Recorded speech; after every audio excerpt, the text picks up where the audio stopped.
Christus Vivit, or in English, Christ Lives, is based on the final document produced from last October's Synod on Young People, the Faith, and Vocational Discernment.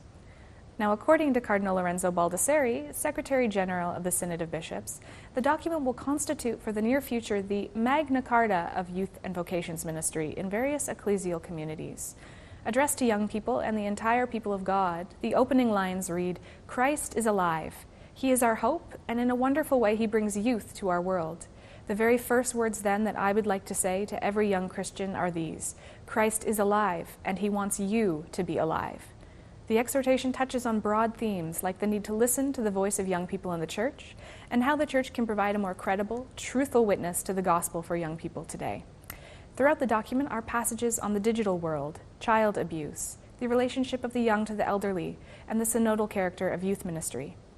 And in keeping with recent documents like his Rejoice and Be Glad, the Pope continues to stress the need for young people to learn methods of spiritual discernment about their vocation and mission in life.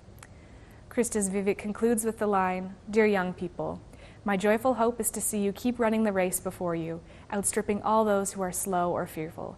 Keep running, attracted by the face of Christ, whom we so love, whom we adore in the Holy Eucharist and acknowledge in the flesh of our suffering brothers and sisters. The Church needs your momentum, your intuitions, your faith.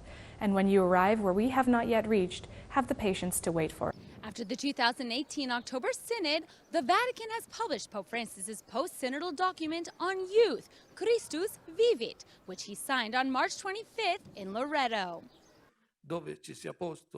Christus Vivit, or officially Christ is Alive in English, draws on ideas established during the Synod, presenting them over 9 chapters. The exhortation presents ideas of change within the Church, calling for a young church. Pope Francis also asks for a church with open doors and inclusive youth ministry. He states one does not have to accept fully all the teachings of the Church to take part, but rather have an open mind. The document calls youth to greater responsibility, even amidst the abuse crisis. He asks that young people be courageous enough to remind priests of their mission if they see he's at risk or is taking the wrong path. Trafficking, violence, and abuse are discussed along with migrants. Pope Francis asks youth not to see them as a threat or lacking the same dignity as every other human. Women, which was a key synod topic, is also mentioned. It says church history shows male authoritarianism, domination, enslavement, abuse, and sexist violence. The Pope calls for greater equality between males and females, but says the church does not agree with everything feminists propose. Discernment towards marriage, religious life, or consecration is also included, calling the family the first place of accompaniment for every young person.